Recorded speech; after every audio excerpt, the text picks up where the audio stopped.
Hey Google, stop.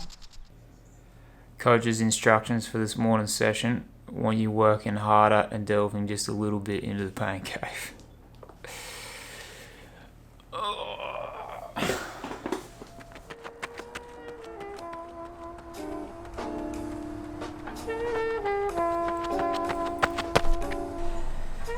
Not the hardest I've ever delved into the pain cave, but I definitely delved. For once it's not windy for a tempo day, but just tired. My legs are fresh and everything because I had a day off yesterday, day off running, but I had another big day at work, so yeah, probably just seems like I'm tired all the time, but I'm not going to pretend that I'm not what I am. And I'm pretty sure everybody who works and trains can definitely relate because it's challenging sometimes.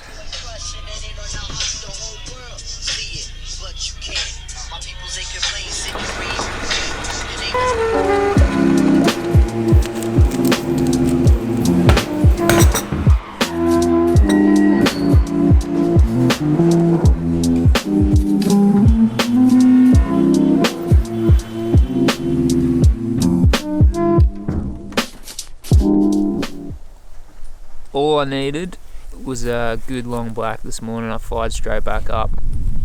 I just got home from having a massage, which I'd completely forgotten about. But I thought this video I'd just roll through and answer some of the questions that I get asked a lot. And one of those is, what do I do for maintenance? Do I foam roll and do I stretch? And how do I warm up and cool down? So I don't stretch whatsoever. Haven't done for a long time. I used to a bit, but I don't know. Didn't really feel like it was serving much purpose or it was beneficial. But I foam roll occasionally, but with a rumble roller, which is a spiked one. I'll link it in the description. It's way better than the regular smooth one. I thought doing it on a regular foam roller was not really doing much either. Seemed like a bit of a waste of the time, but rumble roll is good. But what I do and I recommend, and it's key for me, is just to get a regular massage. And I go for an hour once a fortnight on average, I'd say. But during a bigger training block, I'll go once a week. And Tracy, who I've been seeing for about 3 years, she's a genius. If I do get any injuries, they're usually just little things, and they're usually reoccurring, and she just picks them up straight away, fixes them. I don't know what she does, but she fixes me up, and then I'm good to roll in a day or two. And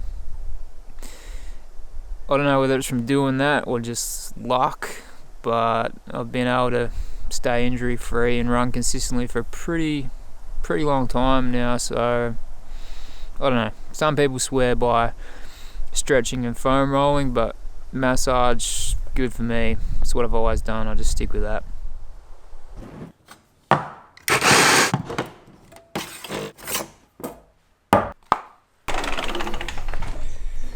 It's Australia Day today. I've no idea what I'm going to do, but I'm just going to start off by going for my run.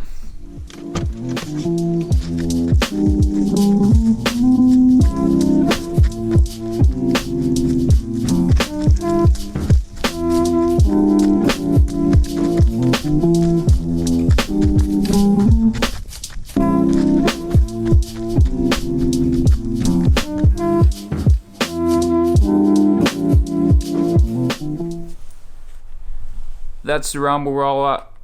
It's pretty brutal, but it's good. Never use it straight after you run. For some reason I did that one time. My legs were just munted for about 3 days. It was after a tempo run.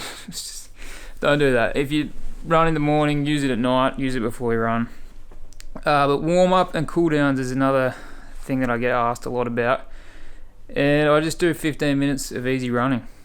If I'm doing hills, tempo, speed, whatever, it's always the same. Easy 15 minutes, make sure everything feels good. If it does, I'll just go straight in, do what I'm doing, and then another easy 15 to cool back down. That's it. Pretty simple. And then all my other runs are just easy anyway, so it's the same deal. Just make sure everything feels okay. If anything feels off, or if something starts hurting midway through a run, sometimes you get like a little ache or something and it goes away pretty quickly. So I'll give it a couple of minutes, and if it doesn't go away, I make sure that I do stop just stop running altogether and head back to the car. Go home. Alright, I'm gonna go and fly this because I sort of just stopped using it at some point. I don't know why, I haven't used it for ages. And then it needed a heap of updates and stuff, and I could just never be bothered doing it. But I got it all good to go, and I'm gonna go down to in the last video when I said I was standing close to Australia's most southerly point. Someone in the comments was like, what about Tasmania? And I was thinking that why I said it, and I'm pretty sure it's actually South Australia's most southerly point. It's pretty southerly anyway, but it's pretty cool down there, so that's where I'm gonna go.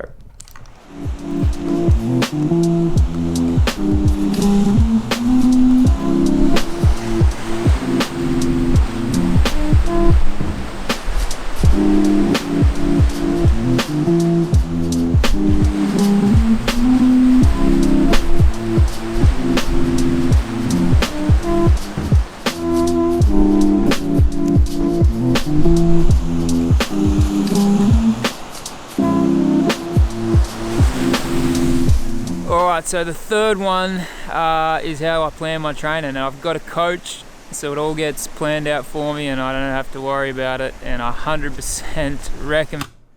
It was super windy down there, so the audio was just shot after that, and the drone footage pretty much sucked as well because the light was still super harsh, and I haven't got any ND filters for it. I need to get some, but I recommend getting a coach. I've had one pretty much since I started out. I realised straight away I had no idea what I was doing in terms of trying to plan my training, and I knew I really enjoyed it. I wanted to get better at it, so I went about finding a coach, and it was just sort of lucky that I ended up with my coach now, which is Scotty Hawker, which is through Mile 27. I'll link that in the description if you want to check it out. But Scotty's awesome. It's a great coach. Pretty decent runner. Come 11th at UTMB last year, which is freaking crazy. We get along real well. We basically just message or email at the start of each training week. I'll let him know how the past week's training's gone, how I'm feeling, which is key. If you do have a coach, you really need to communicate with them because they're not inside your body. They're not you. You need to let them know so they can best tailor the plan to suit you.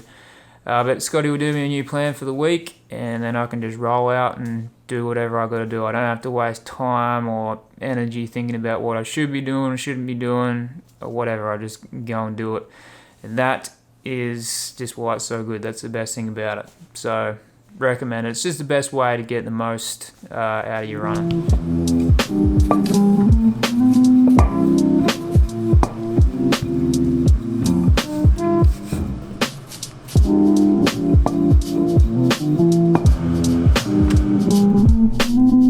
Just made this out of this book. The recipe's got gluten flour in it though, which I didn't want to use, so I used more of the brown rice and chickpea flour to try and compensate. So I don't know, they look like they came out alright. Then I made these flatbreads. These are another vegan richer recipe. They're really good. They're just chickpea flour, pumpkin, and salt. That's it. And there, look at them. They bend and they don't break apart. Real good with Indian, or just make wraps out of them or whatever.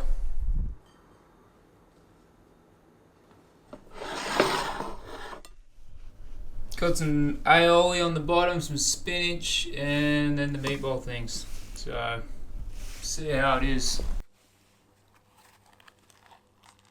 Definitely not bad, but it's not that great. Probably wouldn't make it again. It's actually not that bad. It's pretty good.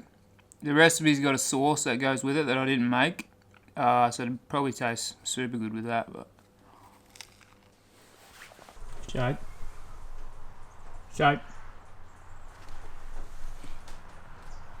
Good boy. Good boy.